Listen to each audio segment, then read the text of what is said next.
Welcome to Cause Before Symptom, uncovering the real cabal and spiritual forces that are controlling the world.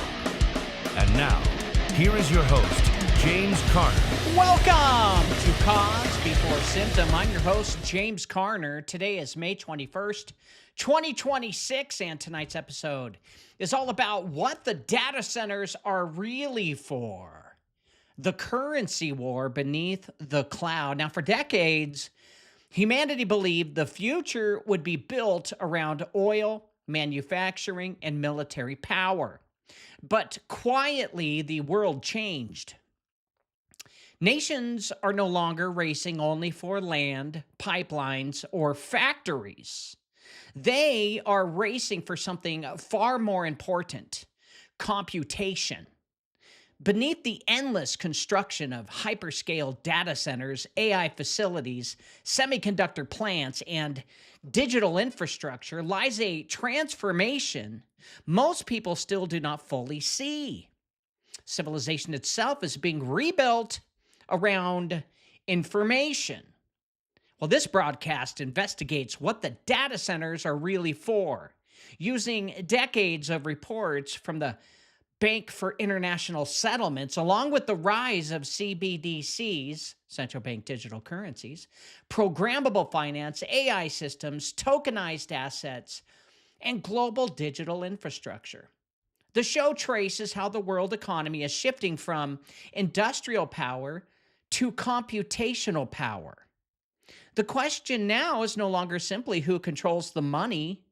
The question is, who controls the systems processing the money, the identity behind the money, and the behavior connected to the money?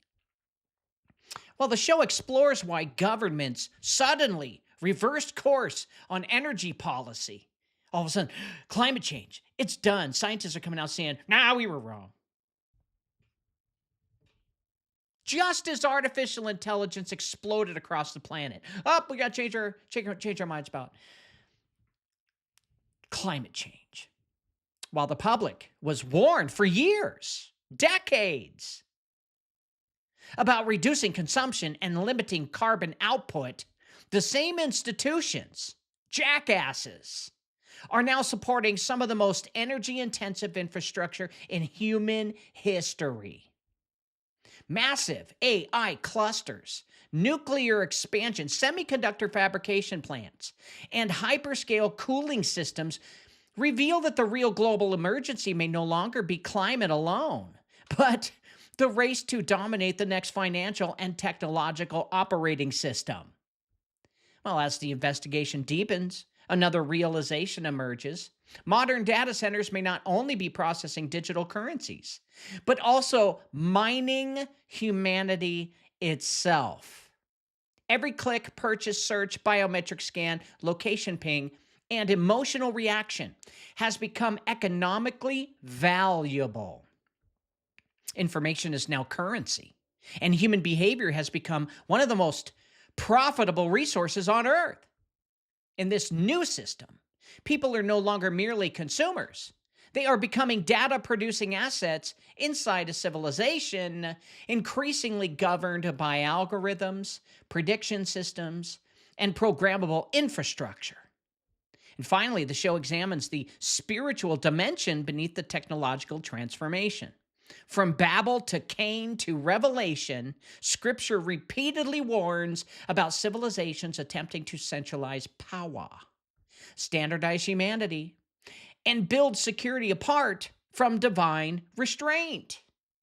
They don't want to repent. The modern tower is no longer built from bricks alone. It's now built from servers, code, networks, AI models, and financial ledgers hidden beneath the cloud. And as humanity races toward a fully digital civilization, one question remains above all others: what spirit truly governs the systems we are building? It's going to be a great show. I'm looking forward to it. Shout out to everybody on the live chat rumble. Number one warrior is Scorpion. Scorpion says on live chat, "Hey, Pastor and Warrior family. How's it going, Scorpion? Thank you for saying hi." Number two warrior is Doughboy's Oven. Says, "Good evening, y'all. Hope all is well, James." All is well. And number 3 is Boots Hafner, the powder room Kager guy himself. He says the powder room cooled down. Hello, James and Warrior family. Hoping everyone is feeling blessed. And let's all hit that thumbs up button. And don't forget to tell a friend about James's ElitePotion.com. Thanks for the reminder, Boots. Yes. ElitePotion.com. Get rid of parasites and heavy metals and feel better. You'll live longer. I promise. It's not that hard. Those are what causes modern diseases. But what do I know? I'm just a hick from Oregon. And also, Boots is right. Can you guys all do me a favor? Can you all take your thumb, follow my thumb, go down to your cell phone and hit the X button, then hit thumbs up, and then hit live chat? You won't lose your spot. I promise. Thank you so much. They only judge me on how many likes I get, not how many people watch.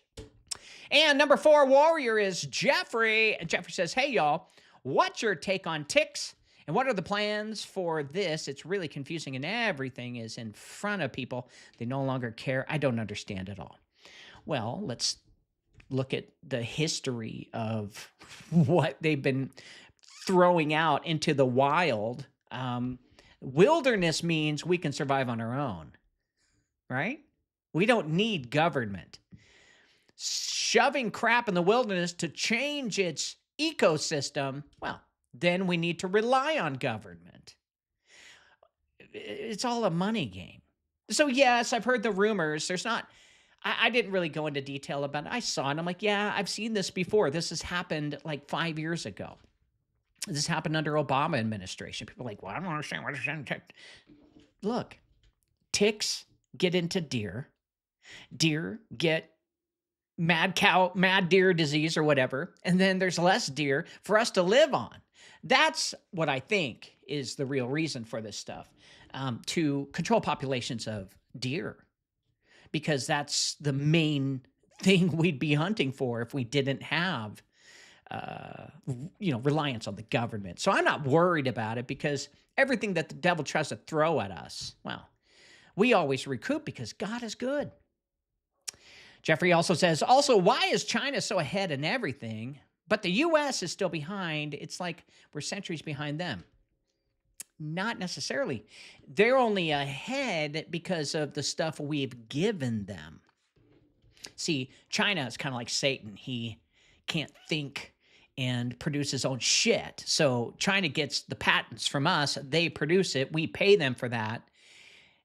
And no, China isn't always ahead. They only have one thing that's going to completely break the whole CPU game, and that's photonic CPUs, where CPUs will use light instead of electricity inside the chip, which will save on cost. It'll be easier to produce, manufacture, and it's the next thing.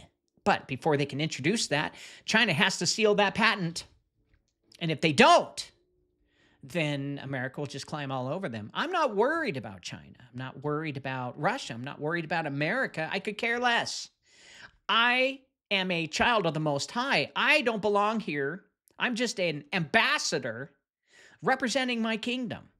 And whatever China does, whatever America does, whether we have to speak Mandarin or Russian, if it comes to that, I'm not worried. It's not going to bother me. Thanks, guys, for being here. Let's get into breaking news. Welcome to Shitty Breaking News with your host, James Carner, offering his shitty opinion. That's what it is. Well, New York Times post, there's an audit immunity for Trump family. Puts IRS in a bind. Oh, we can't do anything because he sued us. Well, that's on you, IRS, for posting his information. You guys weren't prepared for a person who would actually fight back. Is that what it was? Were you not thinking that if he ever gets back in, he's going to go after all of you that hurt him? Yeah, that's eye for an eye under Trump's Bible, which he's a Judaist or Talmudist or Zionist. And they say eye for an eye. They don't say turn the other cheek like Jesus says. So yeah, you'd better be scared, IRS, because Trump's coming after you. Now, I'm not for Trump. I could care less about the leaders, but I do have to pray for them, and I just pray for him making good choices, decisions that help the Americans and not global corporations. But we'll see what happens. Senate GOP are frustrated with Trump's $1.8 billion payout fund, delays vote on ICE money. Oh, we're upset. No, there's no $1.5 billion. Well, it will disclose the truth that you guys weaponized the Department of Justice, put a bunch of people in jail politically when they didn't really do anything all that bad. So again, like you did with Trump, this is blowback.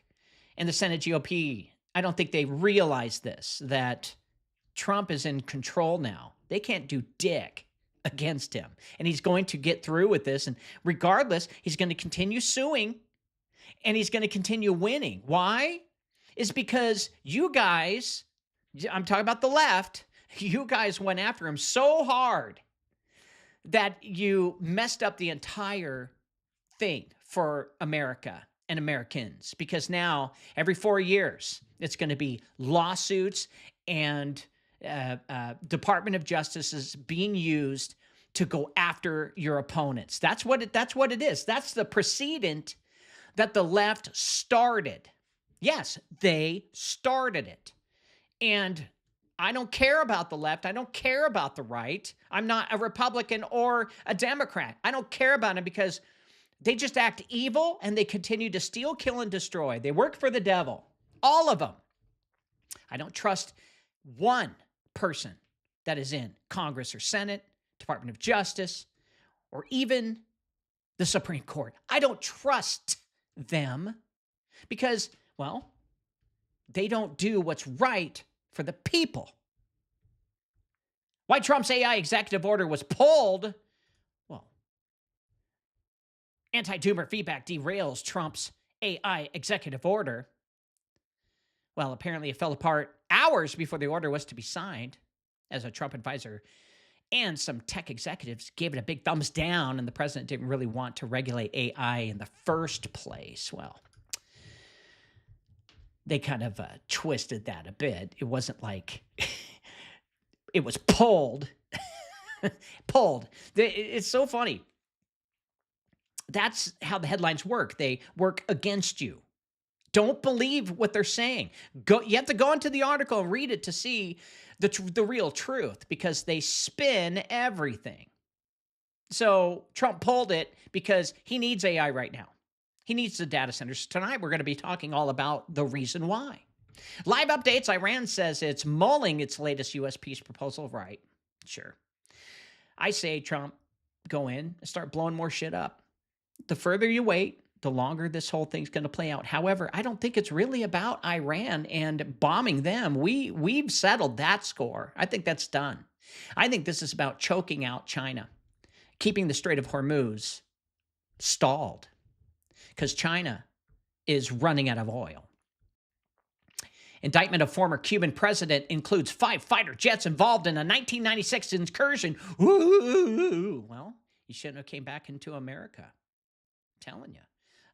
Your crimes will catch up with you. If you do crimes against humanity, you're going to get caught. I don't care what side you're on. Democratic strategist breaks down DNC's 2024 election autopsy.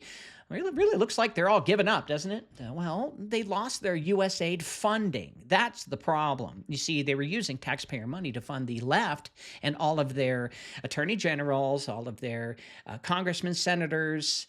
They're putting everyone in. Oh, and we're talking about,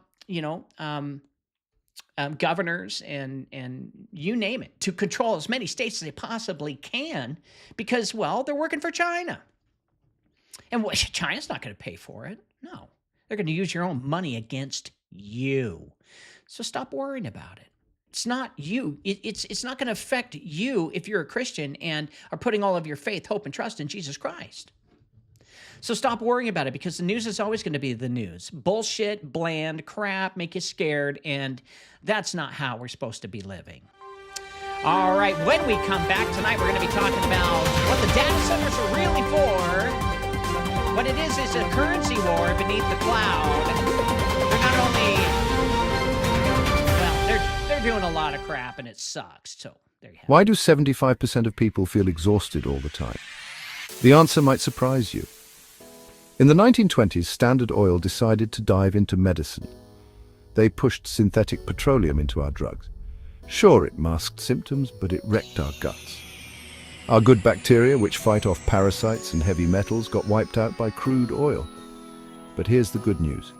We can fix this by going back to nature. Introducing Elite Potion, the world's top detox program. It restores your good bacteria by removing toxic threats like aluminum, strontium, barium, and parasites. Imagine feeling energized and alive again. They said there couldn't be a pill that did it all. We invented it. Visit elitepotion.com and reclaim your health from synthetic pharmaceuticals. Your body will thank you. Hey, George, why is the IRS taking so much of my money? Why would you bring that binding contract onto my vessel? I thought we were all in the same boat and pay our taxes. You mean taxation without representation? You should have never worn a red coat on this ship with those ridiculous forms. You don't even live in D.C. I've been rolling in my grave since 1913. Why are you binding yourself to a contract to Washington, D.C. that has no bearing on you? For this reason, we set the 13 colonies free from this type of tax. Do you know what this document is? It protects you from a direct tax from the national government. Which of these would you rather live by? What about you? Do you also sign binding contracts every April 15th? Click the link below and regain your freedom. You know, unassociated corporations are growing. And they've been getting some business from this show, so I'm excited about that. Yeah, dude, I'm also seeing them doing some advertising on TikTok too, so I'm very proud of those guys. Kirk Carmichael is a nice guy, and he's on the right track of trying to help Americans, and I believe in what he's doing. You know, there's a time when your government has gone out of control, taking your taxes and screwing with you and not helping you, like, you know, bumpy roads. Yeah. Where do you just stop and say, draw the line? Hey, legally, this is a way to go, until they make a law saying no more unincorporated associations. But that would hurt the billionaires and millionaires who have been avoiding paying taxes for a very, very long time. Just like what Trump said, hey, this is how it's set up. I'm just using your laws to run business.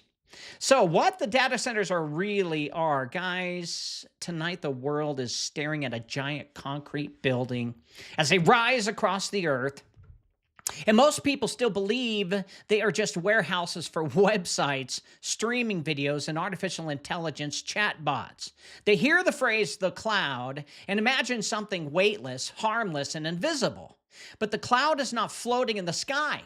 It's physical. It is steel, transformers, cooling towers, water systems, fiber lines, semiconductor plants, nuclear negotiations, and power stations consuming enough electricity to rival entire cities. Something enormous is happening beneath the surface of civilization, and for the first time in human history, the future of money, power, identity, and control may all depend on computation itself. Yeah, they decided to give up on climate change. Now because putting in these data centers goes totally against the World Economic Forum, and we've got to save the planet, and Al Gore. Now, for years, governments, corporations warned humanity since the 60s that the planet was running out of time. We were told energy consumption needed to shrink. Carbon output had to fall. Humanity needed to reduce, simplify, conserve, and consume less. But suddenly, almost overnight, the priorities shifted. Now those same systems are racing to build the most energy-intensive infrastructure mankind has ever created. What a fallacy. What irony. Massive AI clusters, hyperscale data centers, semiconductor fabrication plants, new electrical grids, fiber corridors, nuclear projects, putting back the nuclear energy systems, entire regions being redesigned around computational power. And the question nobody seems willing to ask is simple. Well, what changed? Well, the answer may be that the world entered a new kind of war. And it happened in the last just few years. No joke. Not merely a military power, not even just an economic war, a currency war beneath the cloud. Because the global economy is no longer transitioning around oil alone. It is transitioning around information, around prediction, around artificial intelligence, around programmable finance, digital identity, systems capable of processing and managing civilization itself in real time. The old industrial economy was built on machines that moved physical goods. The new computational economy is being built on machines that process human behavior, financial transactions, biometric identity, and artificial intelligence at a planetary scale. It's happening. It just started. And quietly sitting at the center of much of this transformation are institutions that most people have never deeply studied. Well, the Bank for International Settlements has spent decades coordinating global banking standards between central banks. But their modern documents now reveal something much larger than traditional banking. Unified ledgers, cross-border digital settlement systems, tokenized assets, central bank digital currencies, programmable money, interoperable financial architecture. In simple language, the world's financial system is slowly becoming computational infrastructure. And once money becomes computational, well, computation itself becomes power. Do you understand what's going on? It's real simple. Data centers are using our information to create a currency, and they're doing it in every country now. And that is why governments are suddenly desperate for semiconductor dominance. That's why AI became a national security issue overnight. That is why energy policy began changing the moment artificial intelligence exploded into public view. Because the nations that control the compute may eventually control the future financial system itself. Not simply through printing currency, but through controlling the infrastructure that processes identity, transaction, liquidity, permissions, compliance, and economic behavior. But the deeper realization may be even more disturbing. What if the data centers are not merely mining digital currencies? What if they are mining humanity? Every search, every purchase, every click, every GPS signal, every biometric scan, every emotional reaction, every point or every voice print, every relationship, pattern, habit. Humanity is generating an ocean of behavioral data every second, and that information has become one of the most valuable commodities on Earth. Artificial intelligence feeds on that data. Financial systems increasingly rely on that data. Advertising systems manipulate through that data. Prediction markets profit from that data. And in many ways, human behavior itself has become the new oil field of the digital age. And this changes the meaning of the cloud entirely. The cloud is no longer just storage. It's extraction, observation, prediction, coordination, economic modeling, behavioral engineering, financial standardization.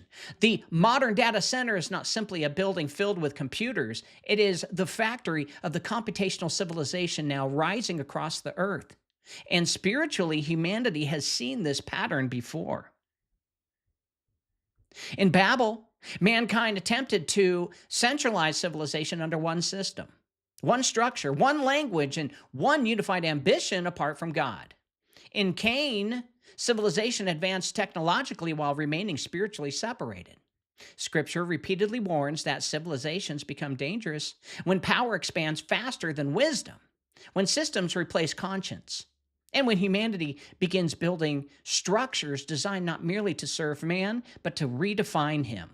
Well, tonight, we're going to follow the pattern all the way through, from the BIS to CBDCs, from climate policy reversals to AI expansion, from programmable money to behavioral extraction, from the industrial economy to the computational economy, and from the ancient towers of Babel to the invisible digital towers, now spreading quietly across the world beneath the cloud. Because the question now is no longer whether civilization is changing. The question is, what kind of civilization humanity is becoming?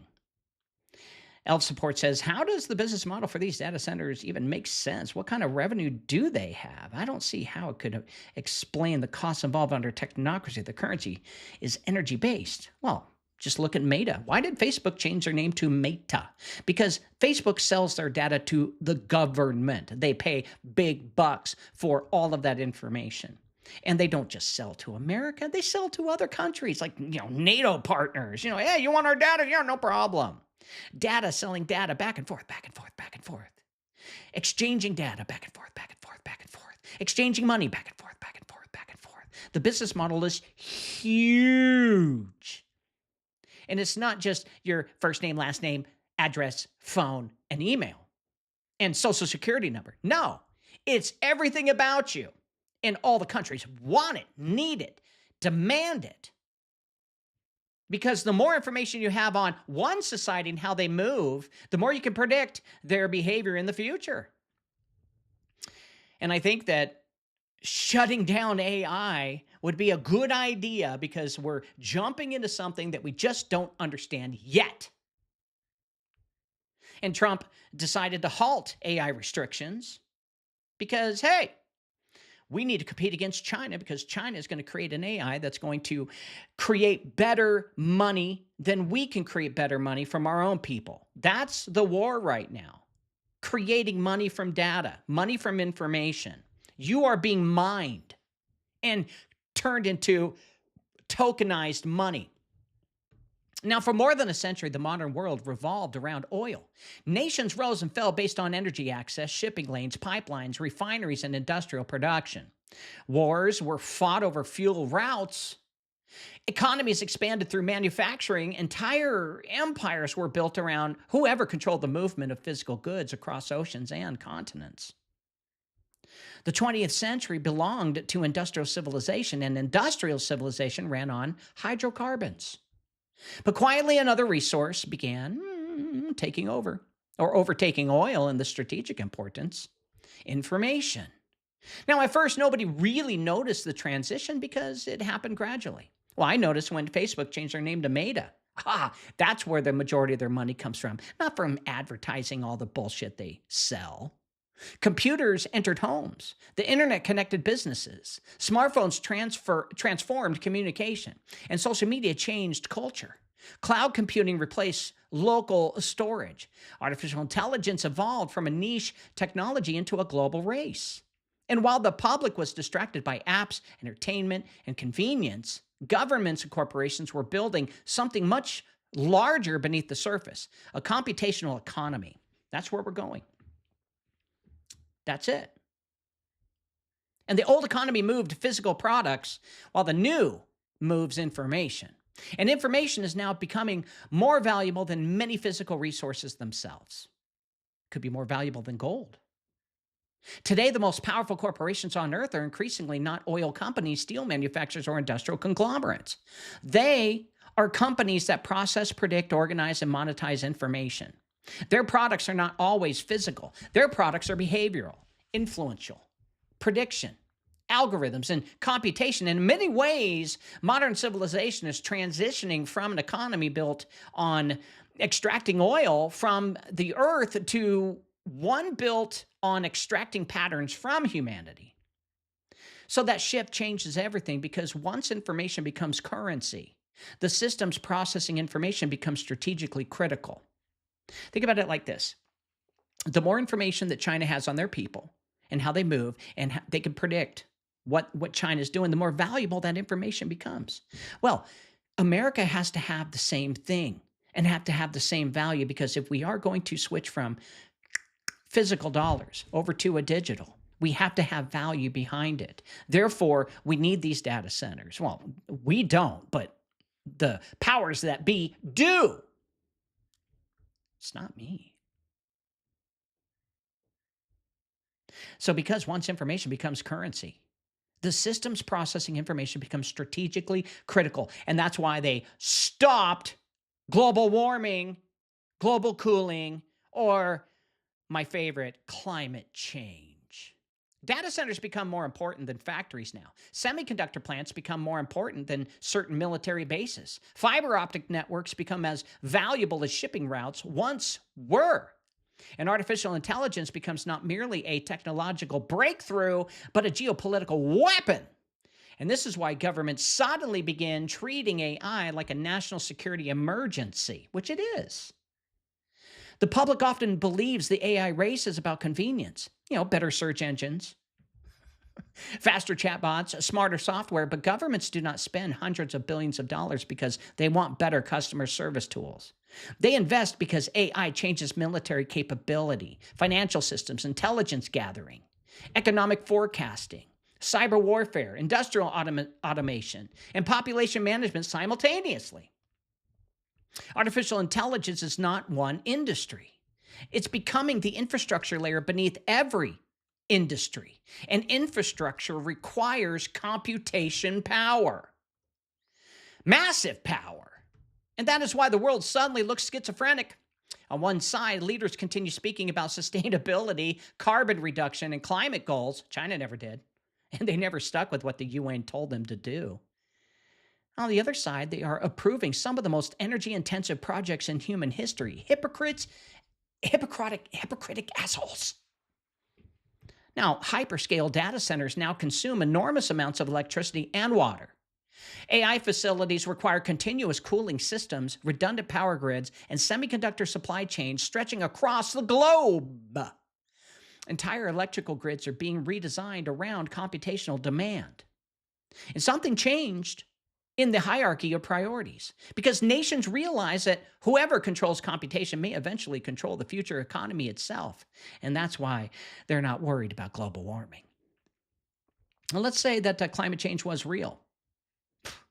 It's not like the powers that be will do dick about it, not unless they make money. And this is where the story becomes much deeper than technology. The modern economy is slowly becoming computational infrastructure. Finance is becoming digital. Identity is becoming digital. Commerce is programmable. Supply chains are becoming algorithmic. Human behavior itself is becoming measurable, predictable, and monetized at unprecedented scale. The old industrial world extracted energy from the earth. The new computational world extracts information from civilization itself. And this is why. This is why they want to put video and microphones in cars by 2027. That means the giant facilities being built across the planet are not simply warehouses for websites. They are the industrial factories of the new economy. The cloud is not a cloud at all. It is the machinery of the next civilization. Elfsport says, universal basic income, the data mining on people is to keep control over them. That's power after you've already had all the money. Well, that's a good point. Look at it like this. After all the information they mine, then they declare a value over you. Then they use that value as your own token, and therefore that's what you get paid. And then they give you a universal basic income based on your value. And then life is good. You get your own house, you get a job, everything's great. Universal basic income comes in, everyone's living under the machine. Well, that's the next civilization. Now, most people believe the world economy is controlled through presidents, congresses, prime ministers, and elections. Nope! They assume financial systems move according to public debate and national policy. But behind the visible government sits another layer of coordination that most citizens never study deeply. Central banking.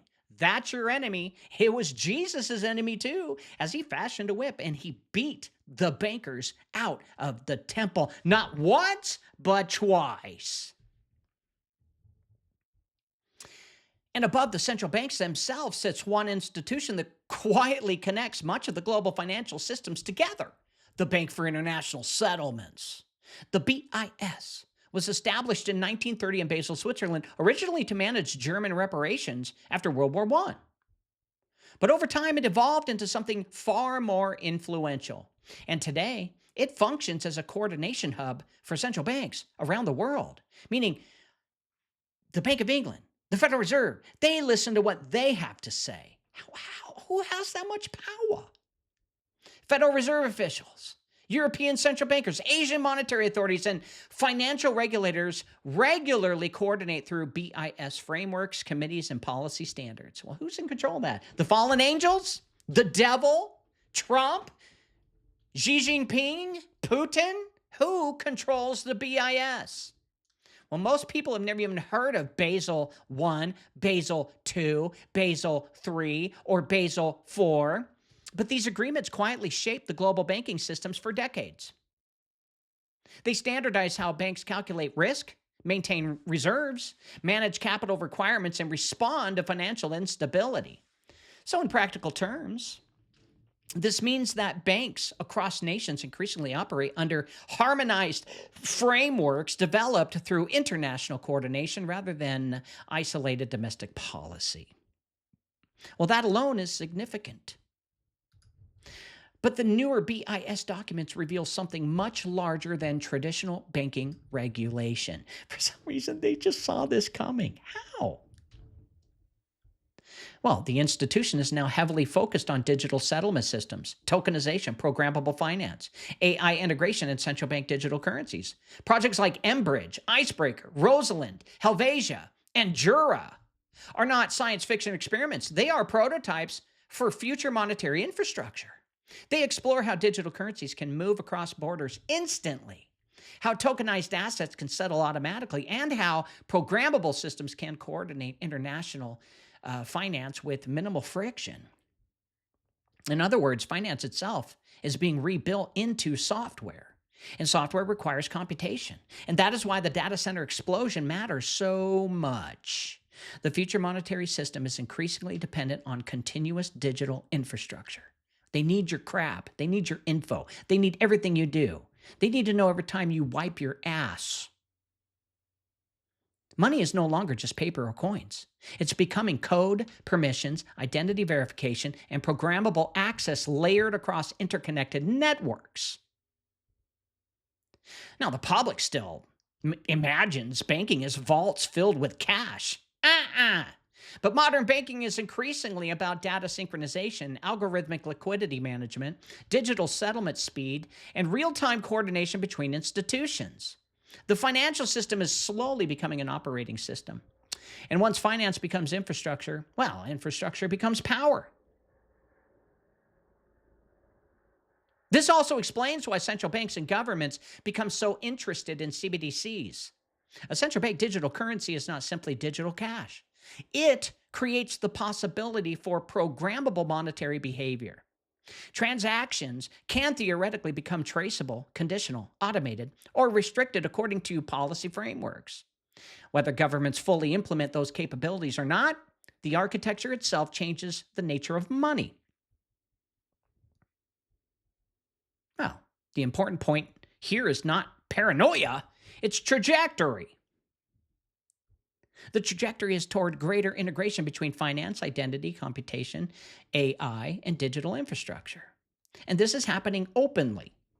You see, the leaders of the world have been talking about this, but the news doesn't report it because, well, they think you're too stupid.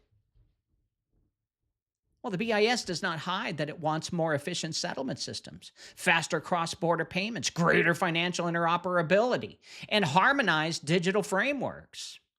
From the institution's perspective, these developments solve real problems. The existing global financial system is fragmented, slow, debt-heavy, and vulnerable to instability. Central bankers see programmable systems as modernization. But modernization always carries consequences, because the same systems that increase efficiency also increase visibility. The same infrastructure that streamlines payments can also centralize oversight. The same algorithms that stabilize markets can also standardize behavior. The same digital rails, and that's what they call them, digital rails in CBDC world, that simplify commerce can also become mechanisms of control if it ever becomes abused. And will it? Of course it will. And this is where the story intersects with computation again. The BIS can propose unified financial architecture all day long, but none of it functions without enormous computational infrastructure underneath it. AI-assisted finance, tokenized assets, CBDCs, predictive risk systems, and real-time settlement all require hyperscale compute capacity operating continuously across the globe. Which means the giant data centers rising across nations are not isolated technological projects. They are increasingly becoming the physical infrastructure beneath the future monetary system itself. And for thousands of years, money was physical. Gold, silver, coins, paper notes, tangible assets gave people the feeling that value existed independently from centralized systems. Well, even modern digital banking still rests psychologically on the idea that somewhere behind the numbers sits real currency backed by national authority. But quietly, the world is now moving towards something entirely different, programmable money. And they say, this will stop them from, creating their own money because we have to. It's a bunch of bullshit. This is one of the most important shifts in modern history because programmable money changes the relationship between people and the financial system itself. It's too much power. Traditional cash is passive. A dollar bill does not know who holds it, where it travels, what it purchases, or whether someone approves of the transaction. Cash simply exists as a bearer instrument. But digital programmable systems create the possibility for money that can interact with rules, conditions, permissions, and identity systems in real time. It's going to suck for you sinners to go get a hooker. You gotta pay for that transaction somehow. And that is why the Bank for International Settlements became so focused on CBDCs, unified ledgers, and tokenized financial infrastructure. The public often hears the phrase central bank digital currency and assumes it simply means replacing paper money with digital cash. But the architecture being discussed goes far beyond that convenience. The BIS projects increasingly revolve around interoperability, automation, programmable settlement, and integrated financial coordination across borders. So projects like Enbridge, well, they explore how central banks can move digital currencies directly between nations without relying on slower legacy systems like SWIFT. Project Rosalind experiments with programmable retail payment infrastructure. Project Helvetia examines tokenized asset settlement. Project Jura, Jura, focuses on cross-border wholesale CBDC transactions. Project Icebreaker explores international retail conversion between digital currencies. Well, these projects reveal a larger direction emerging beneath the surface. Finance is evolving into software architecture. And software architecture changes how economies function. Imagine a world where assets settle instantly through tokenized systems, where liquidity moves algorithmically between nations, where contracts execute automatically through programmable ledgers, where AI systems monitor risk in real time, where central banks coordinate digitally through interoperable infrastructure. Well, that is not science fiction anymore, but foundational layers are already being built to this day. And this is why the phrase unified ledger matters so much. A unified ledger is essentially the idea that multiple forms of value and ownership can operate on interconnected programmable systems. Money, securities, bonds, assets, contracts, and potentially identity systems become synchronized through shared digital architecture. The goal from the institutional perspective is efficiency, transparency, speed, and stability. But every increase in coordination also increases dependency on the system. Because once economies become deeply integrated into programmable systems, civilization itself becomes increasingly reliant on continuous computation. Financial activity no longer simply flows through banks. It flows through servers, data centers, algorithms, and digital permissions, all operating every second of the day. And that is where the giant AI facilities and data centers, those expansions, suddenly make way more sense. The future financial system may require enormous computational infrastructure simply to function. Real-time settlements, tokenized assets, AI-assisted liquidity management, predictive financial modeling, and digital identity verification all depend on hyperscale compute capacity. And if all of these words that I'm spitting at you just don't make sense to you, well, they sure as hell make sense to the world leaders and the bankers and the big tech companies who have been slowly moving us into a technocracy for, I would say, for the past decade. And once money becomes programmable, the importance of identity grows dramatically. Because programmable systems require verification. They require authentication. They require permission structures, tracking mechanisms capable of synchronizing financial activity across vast digital networks. And in many ways, the future economy is slowly shifting from anonymous exchange toward authenticated participation. You can't hide from this system. Again, none of this automatically means every institution involved has malicious intent. But they're going to use it like that in the future. You know they're going to, because that's how we are. We're a fallen world, a bunch of fallen people listening to what everyone else is doing, and we don't have our own thoughts, our own creativity, and our own personal relationship with Jesus Christ. Central banks genuinely see fragmentation, inefficiency, cyber risk, and instability as problems requiring modernization. Faster settlement systems reduce friction. Tokenization may reduce costs. Digital infrastructure can improve coordination during a crisis. But every technological capability carries dual uses. The same programmable systems that improve efficiency can also increase centralized visibility.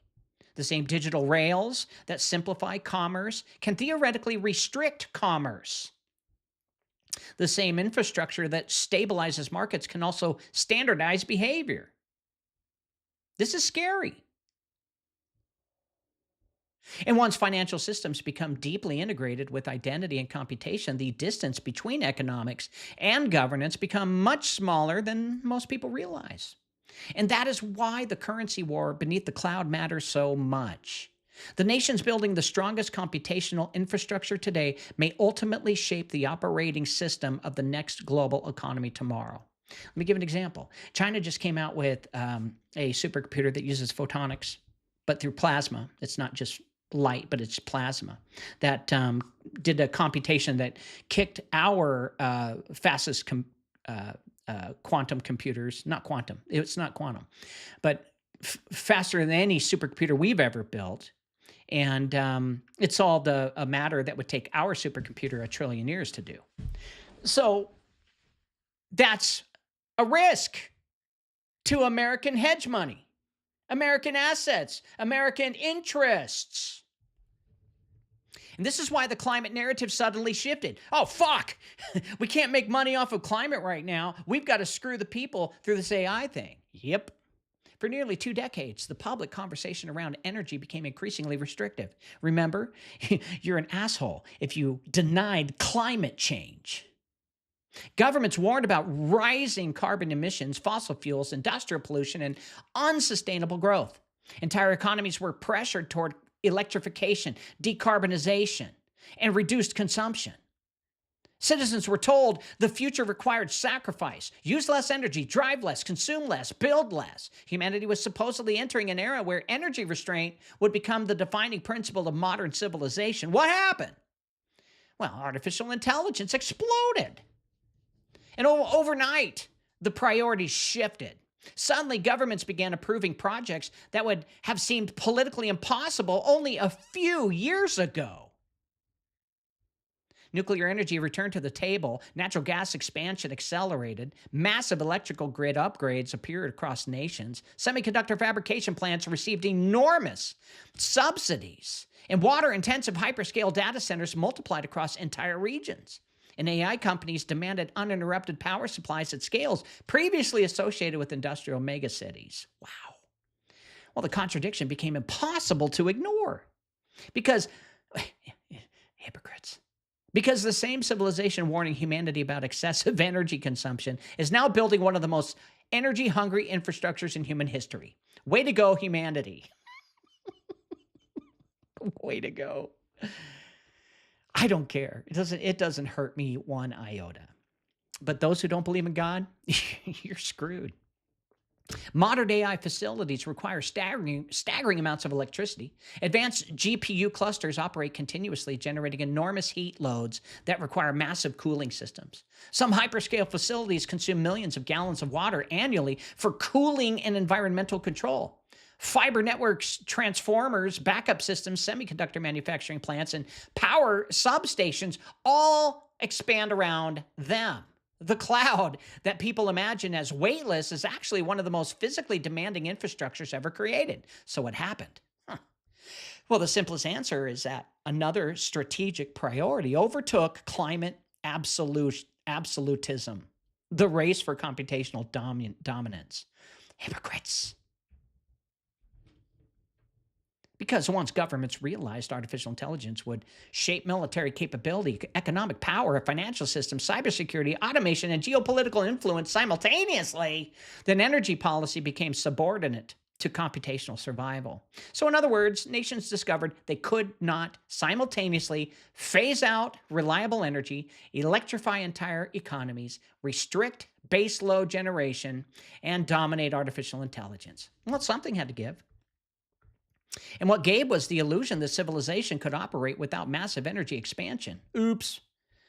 Now, it doesn't necessarily mean climate science itself was entirely false. Some of it is, but some of it's not. It's a bunch of bullshit. And environmental concerns remain real. Pollution remains real. Resource depletion remains real. But politically, the hierarchy changed. AI, semiconductor, independence, and computational infrastructure suddenly became too important to restrain aggressively. Well, that explains why governments now speak less about reduction and more about resilience, transition, and energy security. And where's the outrage? Now, people do, yeah, just doom scrolling. Kill me. Everybody became emo. They want to die. Well, the language evolved because modern computational civilization requires enormous power generation, whether policymakers admit it or not. And once again, the data centers reveal the truth beneath the rhetoric, because these facilities expose what governments truly prioritize. Budgets reveal priorities better than speeches do. Infrastructure reveals priorities better than slogans do. And nations do not spend hundreds of billions building computational infrastructure unless they believe the future economy depends on it completely. Well, they have to be in agreement with that. And this is where the currency war framework becomes critical. If the next financial system depends on AI-assisted markets, programmable settlements, digital identity, tokenization assets, algorithmic liquidity, and real-time financial coordination, then compute becomes inseparable from monetary power. And that means the nations controlling energy production and computational infrastructure may eventually dominate the next economic era, the same way industrial nations dominate the oil era. And then suddenly, the massive data center expansion stops looking random. It begins looking like preparation. You know, preparation for a civilization where computation itself becomes the foundation beneath finance, commerce, governance, surveillance, and human interaction. These are your smart cities, folks.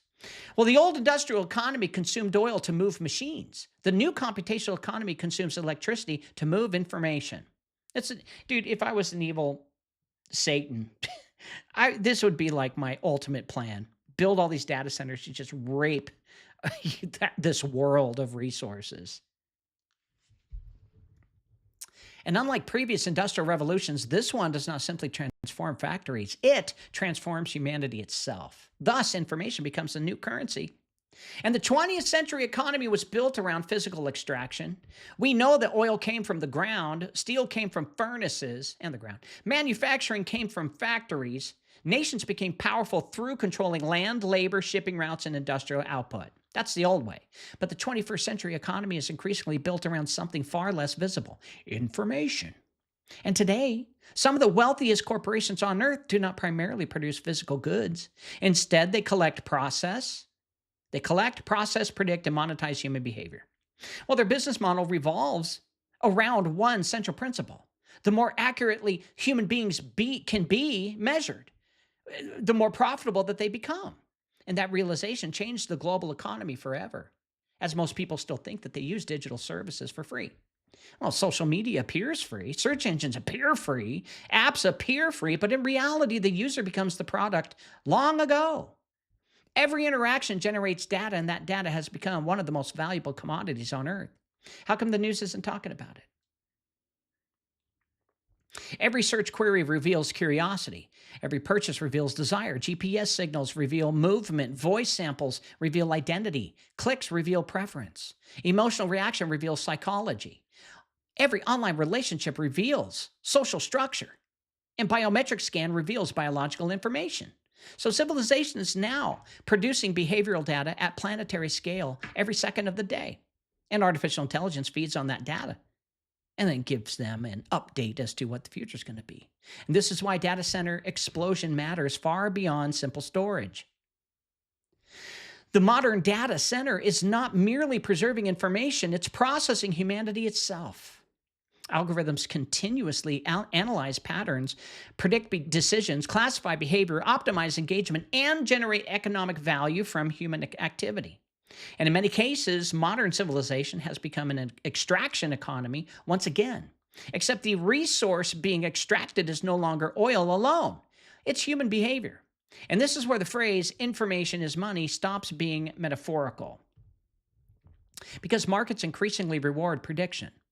The corporation that predicts human behavior most accurately gains enormous advantages in advertising, finance, commerce, politics, and AI development. Prediction creates profit, influence creates profit, attention creates profit. Human behavior itself has become economically harvestable. And once behavior becomes economically valuable, surveillance naturally expands. Well, we got to get inside their homes. We'll give them Alexa. Hey, Alexa, steal my shit. Not necessarily because every institution is evil, but because the incentives point in that direction automatically. Companies want better targeting. Governments want greater security visibility. Financial institutions want fraud protection and prevention. AI developers want more training data. Platforms want higher engagement. Every system seeks more information because information improves prediction, and prediction improves power. This is why the modern economy increasingly revolves around continuous observation. Phones monitor location. Vehicles transmit telemetry. Smart devices collect usage patterns. Cameras can scan your face. Algorithms track emotional reactions. Payment systems record purchasing habits. Browsers monitor attention spans. And even health data becomes economically strategic through biometric analysis and predictive healthcare modeling. And all of it flows into the cloud. The public often imagines the cloud as passive storage floating somewhere in cyberspace, but the cloud is active. It computates. It is computation. It is analysis. It is classification. It is behavioral modeling at scale. And the modern data center functions less like a library and more like a refinery. Raw human activity flows inward. Refined behavior intelligence flows outward. Well, this is also why artificial intelligence accelerated the value of data so dramatically. AI systems require enormous data sets to train effectively, and the better the data, the better the prediction systems become. Human civilization is now feeding machine learning systems continuously through ordinary daily life, and every interaction improves the algorithms. As every search refines the models, every behavioral pattern becomes part of the computational ecosystem now expanding across the Earth. And suddenly, the infrastructure build-outs start making much more sense. I hope you have a good idea now as to what's going on. Because if information becomes the foundation of economic power, then data centers become the factories of the new civilization. They're no longer secondary support systems beneath the economy. They are becoming the economy itself. That's where we are. The industrial age extracted fuel from the earth to power machines, while the computational age extracts information from humanity to power intelligence systems. And when most people hear the word mining in the digital world, they think of cryptocurrency. They imagine massive computer farms solving mathematical problems to generate digital coins like Bitcoin. And while crypto mining certainly exists at an industrial scale, something much larger now may be happening beneath the surface of the computational economy. The real mining operation may no longer be focused on digital currency. It may be focusing on humanity itself. Because the modern economy increasingly runs on behavioral extraction. And from every moment of modern life produces data. And phones monitor movement, search engines monitor curiosity, streaming platforms monitor emotional preference, online retailers monitor desire, social media monitors relationships, fears, political reactions, and psychological tendencies. Smart devices monitor routines. Vehicle monitors travel behavior, fitness trackers monitor biological patterns, while artificial intelligence systems absorbs all of it continuously. Feed me, Seymour. Feed me all night long. Human civilization has effectively become a living data stream, and that data stream is extraordinarily valuable. The old industrial world extracted natural resources from the earth through oil fields, coal mines, natural gas reserves, and precious metals fueled industrial revolution and civilization. But the computational civilization rising now extracts something very different: patterns. Patterns of behavior, emotion, movement, consumption, thought, and response. And once those patterns become measurable, they become economically useful. This is why the largest technological corporations on earth are obsessed with engagement, prediction, and behavioral modeling. They're not merely trying to entertain people. They're trying to understand people deeply enough to predict them. Because prediction is one of the most profitable forms of power ever discovered. The company that best predicts human behavior can shape advertising, optimize spending, influence elections, train better AI, control digital ecosystems, and dominate markets. That means data itself becomes a strategic resource. And suddenly the massive expansions of data centers begins looking less like passive technological growth and more like industrial scale behavioral infrastructure. Because the servers are not simply storing cat videos and email accounts. They're continuously processing the raw informational output of billions of human beings. And this is why and where artificial intelligence changes the equation entirely. AI systems require enormous amounts of training data. Language models consume human writings. Image generators consume visual databases. Recommendation algorithms consume emotional reactions. Predictive systems consume historical behavioral patterns. And every interaction between humans and machines becomes fuel for larger computational systems. Well, in a strange way, humanity is now training the very systems that increasingly shape civilization itself. And the more people interact digitally, the smarter the systems become. And the smarter the systems become, the more civilization depends on them. And the more civilization depends on them, the more valuable data extraction becomes. Well, this creates a feedback loop, unlike anything in previous human history. And unlike traditional industrial extraction, this new form of mining is largely invisible. People can see an oil rig, they can see a coal mine, they can smell industrial pollution, but behavioral extraction happens silently through convenience, through entertainment, social interaction, daily life itself. Well, that invisibility is part of what makes the modern computational economy so powerful. Because most people willingly participate in it. They carry the sensors, the algorithms, all voluntarily. They surrender their behavior information voluntarily. And in exchange, they receive convenience, entertainment, connectivity, and digital identity inside the new system. Well, this is also why the conversation about data centers matters spiritually as well as economically. Because once human identity becomes deeply integrated into computational infrastructure, civilization slowly begins redefining people as measurable data structures rather than spiritual beings. Human value becomes quantified through engagement, productivity, risk scoring, behavioral prediction, and algorithmic classification. And that is where the ancient warnings about civilization became strangely relevant again. The danger is not merely technology. The danger is forgetting what humanity is while building systems powerful enough to model humanity itself. And as the digital economy expands, another transformation begins happening quietly in the background. The systems once used primarily for commerce, communication, and convenience are slowly becoming systems of governance. That's happening. Not government in the traditional sense of elected leaders standing behind podiums, but governance through infrastructure itself. Because once civilization becomes digital and deeply digital, whoever controls the infrastructure begins shaping the behavior flowing through it. This is where finance, artificial intelligence, identity systems, and data centers all begin converging into one architecture. And the Bank for International Settlements has been conducting this whole fucking thing. I'm serious. The old world governed primarily through laws enforced after actions occurred, but computational systems increasingly govern through real-time permissions, predictive analysis, automated filtering, and behavioral incentives. Instead of waiting for violations to happen, digital systems attempt to anticipate behavior before it unfolds. Well, that changes the relationship between individuals and institutions dramatically. A programmable financial system can theoretically monitor transactions continuously. AI systems can detect behavioral anomalies instantly. Digital identity systems can synchronize activity across platforms. And predictive algorithms can classify risk profiles automatically. Smart infrastructure can regulate access dynamically based on data inputs flowing through interconnected systems.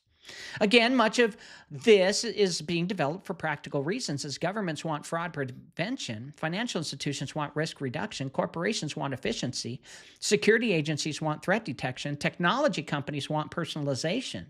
But when all these systems converge together, they create something civilization has never experienced before: continuous computational oversight. This is why digital identity systems are becoming so important globally. In traditional societies, identity was fragmented. A driver's license existed separately from banking. Banking existed separately from healthcare. Healthcare existed separately from online activity, but modern computational systems increasingly benefit from integrated identity verification because integration improves efficiency, security, prediction, and coordination. But the more unified the identity layer becomes, the more seamless the digital economy becomes. But seamless systems also become more centralized systems, and centralization changes power structures. And this is why discussions about CBDCs, digital identity, smart cities, biometric authentication, ESG frameworks, and AI governance increasingly overlap. They all depend on synchronized data systems capable of processing enormous amounts of information continuously. While the infrastructure supporting these systems require hyperscale data centers operating at all times beneath the visible economy. So in many ways, the data center becomes the modern administrative capital of civilization, not because politicians live there, but because civilization increasingly flows through it. Commerce flows through it. Communication, identity, finance, artificial intelligence, behavioral analysis all flow through it. And the more civilization depends on these systems, the more influence shifts toward whoever designs, manages, and controls the computational infrastructure itself. Yeah, so all those nerds you made fun of in high school are now taking over the world. And this is also why the line between corporate power and governmental power becomes increasingly blurry in the digital age.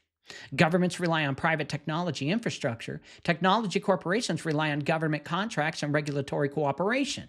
Financial systems rely on centralized digital networks. AI development depends on state-level energy and semiconductor policy. The old separation between state power and technological infrastructure begins dissolving. Well, what emerges instead of something is closer to technocratic coordination. One could argue that AI has taken over already. A civilization governed less through direct force and more through system standards, permissions, algorithms, and digital dependency. But most people still imagine control as something obvious and visible. Armies in the streets, public decrees, open authoritarianism. Oh, Trump, Trump, Trump. But computational governance operates differently. It governs quietly through dependency, through convenience, through infrastructure so integrated into daily life that participation becomes almost unavoidable. And that may be the most important realization of all, that modern systems does not necessarily need to force humanity into the network. Humanity is volunteering themselves into the network because the network increasingly becomes necessary for participation in modern civilization itself. Well, as civilizations become more computational, more connected, more centralized, well, an ancient pattern begins emerging beneath the technology itself. Satan! The tools may be modern, but the underlying human impulse is very old. Scripture repeatedly describes civilizations attempting to build power, unity, security, and identity apart from God. Not necessarily through obvious evil at first, but through systems designed to centralize human capability beyond moral restraint. Again and again, the danger in the biblical narrative is not simply technology or government alone. The danger is humanity believing it can construct permanent order through its own systems while removing dependence on divine wisdom. Well, that pattern begins early in Genesis. After the fall, Cain becomes associated with building civilization east of Eden. His lineage developed cities, metallurgy, instruments, and expanded human systems thanks to the fallen angels. And civilization advances technology even while remaining spiritually separated from God. The biblical tensions appears immediately as human capability grows faster than human reconciliation. Then comes Babel. In Genesis 11, humanity seeks to unify itself under one structure, one language, one coordinated system, and one ambition. Let us make a name for ourselves, just like what Carney said, a new world order. Bush, a new world order. Well, they declare while building a tower reaching toward heaven. Well, the issue is not merely architecture. It's centralized human power detached from divine order. Babel represents mankind attempting to secure civilization through unified technological ambition rather than humble stewardship. And what is remarkable is how closely some of those themes resemble the direction of modern computational civilization today. Today, humanity is once again building a global interconnected structure, a universal digital language, shared financial rails, centralized coordinating systems, real-time communication networks, and increasingly standardized behavioral frameworks. Well, the modern Tower of Babel is no longer built from bricks. It's built from servers, code, semiconductors, fiber optics, AI systems, and programmable infrastructure. Lasers from Elon's satellites. Well, the cloud itself becomes a kind of digital Babel, a place where humanity attempts to merge communication, commerce, identity, prediction, and governance into one synchronized system capable of managing civilization at a planetary scale. This does not mean every engineer, programmer, or policymaker consciously serves some dark spiritual agenda. Most people working inside these systems believe they are improving efficiency, solving problems, increasing convenience, and modernizing outdated infrastructure. And many technological advancements genuinely help people.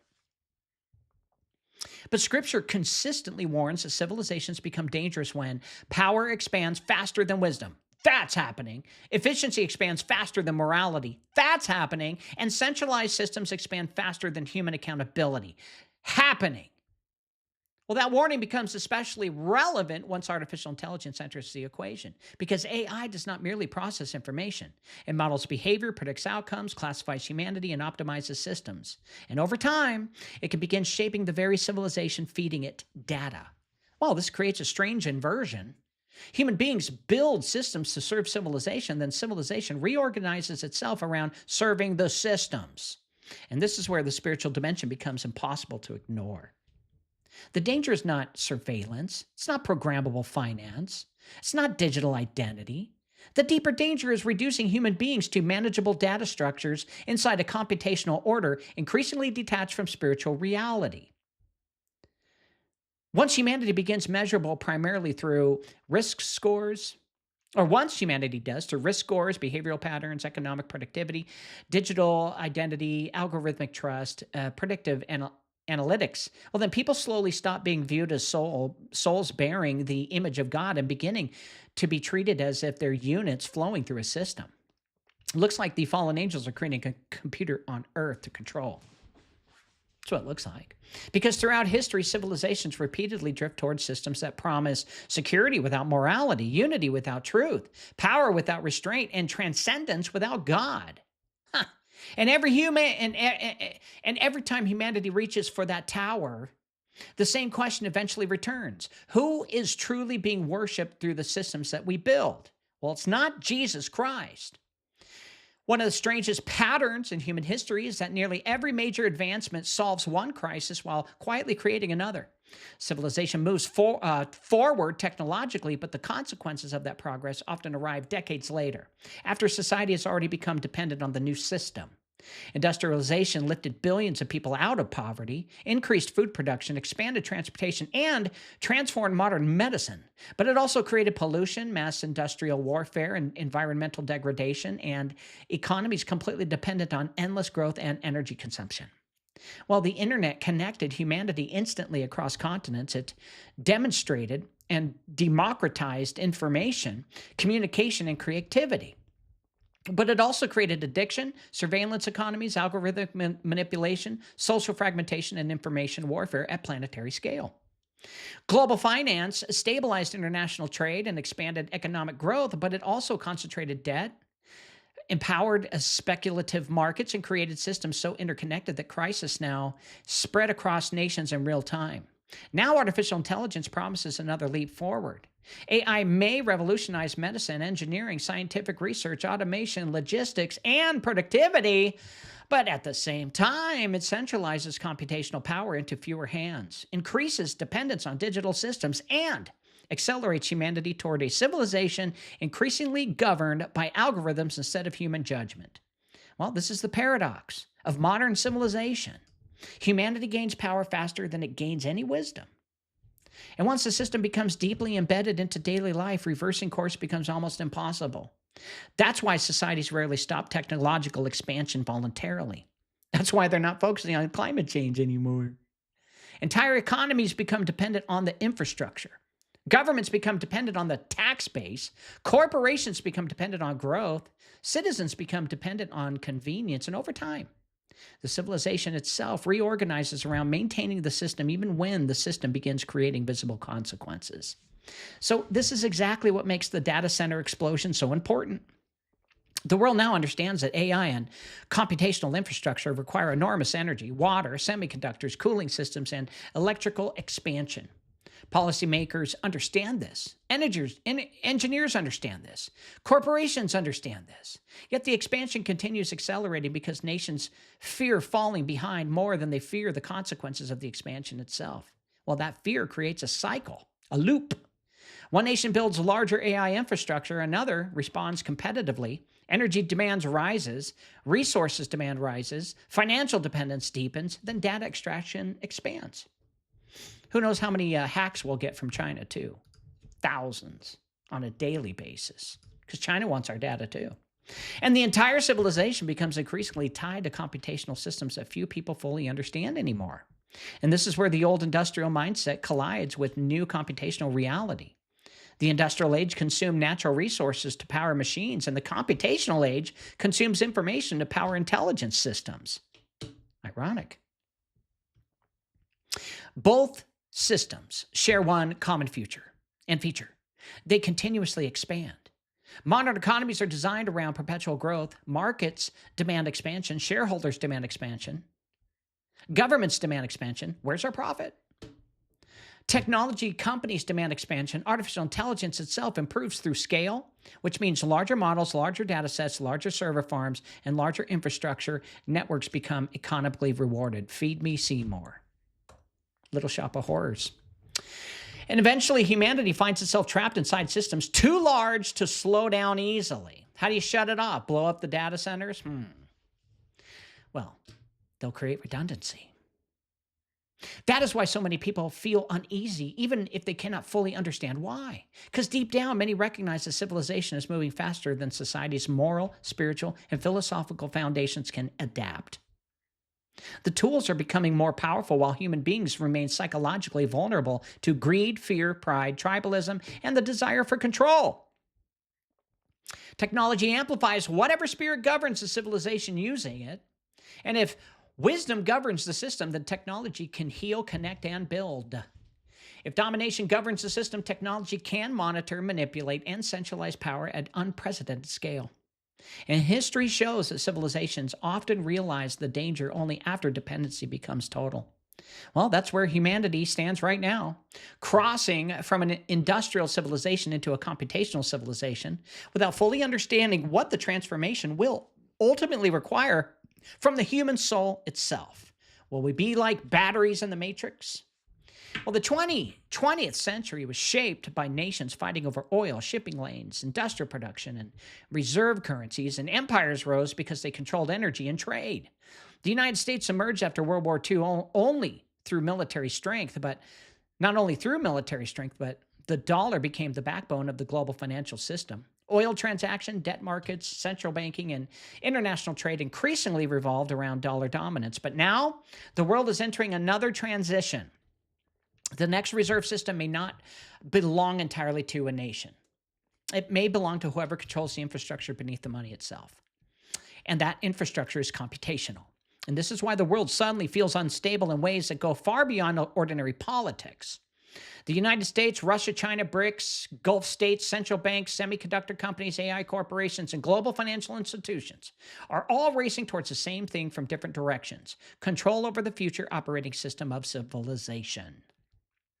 China invests heavily in digital settlements and settlement systems. They invest in semiconductor independence, AI expansion, and alternative payment rails outside of Western dominance. Russia pushes toward financial systems less dependent on the dollar after sanctions exposed vulnerabilities in global banking networks.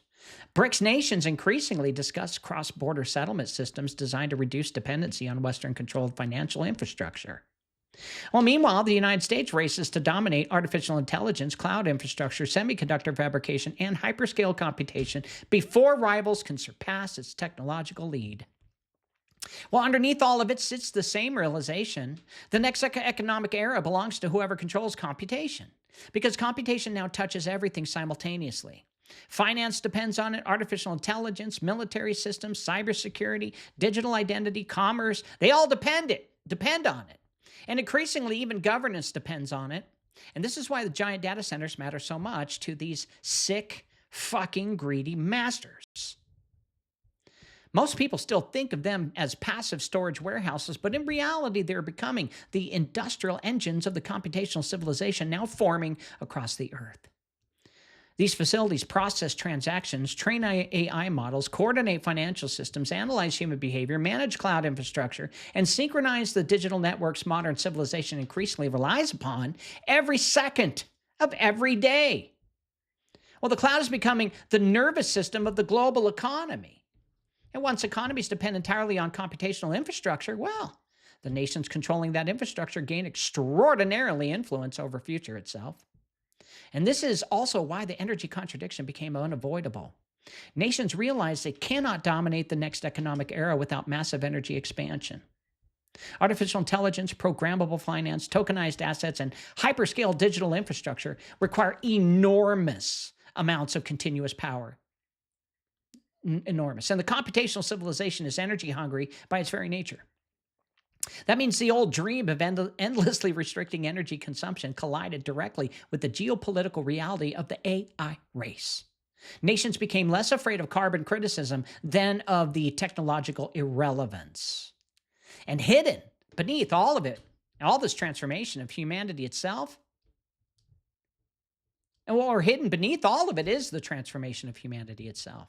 Because this new economy does not merely process money. It processes people. It's controlling you right now. Behavioral becomes measurable. Identity becomes digitized. Prediction becomes profitable. Human interaction becomes data. You've been feeding it to them since Facebook came online. Civilization itself becomes computational input flowing continuously through the machine. And this is why the spiritual dimensions matter. The danger is not simply technology, it's humanity constructing systems powerful enough to monitor, predict, and shape civilization, while remaining morally unprepared for the responsibility that power creates. Well, the ancient towers were built from brick and stone. The modern tower is built from servers and code. But the human temptation underneath them may be exactly the same. To build a civilization powerful enough to replace dependence on God with dependence on systems. So tonight we follow the pattern from oil to information, from central banking to programmable finance, from climate contradictions to computational dominance, from data extraction to behavioral infrastructure. The deeper realization is now impossible to ignore, as the world is not merely building bigger computers, folks. It's building the foundation of a new civilization beneath the cloud. So to conclude, For most of human history, civilizations were judged by what they built in the physical world.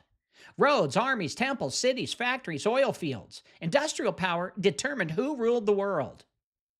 But tonight we uncovered something far more important than another industrial revolution. We uncovered the possibility that humanity is entering a computational civilization where the most powerful force on earth is no longer oil alone, but information itself. The giant data centers spreading across nations are not simply warehouses for entertainment, websites, or harmless convenience, or even porn. They're becoming the infrastructure beneath finance, artificial intelligence, digital identity, behavioral prediction, and the next global economic architecture. The same systems once presented as tools for efficiency are increasingly becoming the nervous system of modern civilization itself. And once the money becomes programmable, that's not good. Once identity becomes digital, once human behavior becomes measurable, and once the economies become dependent on continuous computation, well, the relationship between humanity and power changes completely. Because the future economy may not merely run on currency, it may run on data. You see, the world's governments, corporations, central banks, and technology giants, they appear to understand this already. And that is why energy policies are shifting so rapidly once artificial intelligence exploded into public view. That's why nations suddenly began treating semiconductor production, AI infrastructure, and hyperscale compute as matters of national survival. Well, the public was told the future required less energy while governments quietly prepared for one of the largest energy expansions in modern history. Why? Because whoever controls the compute may ultimately control the future financial system, the future AI systems, the future digital identity infrastructure, and eventually the future organization of civilization itself. But perhaps the deepest revelation tonight is not technological. Maybe it's spiritual. Oh, you're going to talk about God? Yeah. Humanity has seen this pattern before. There's nothing new under the sun. Again and again, civilizations attempt to build systems powerful enough to secure unity, order, prediction, and permanence apart from moral restraint. Babel sought centralized human power through one system and one language as Cain built civilizations east of Eden while separated from reconciliation.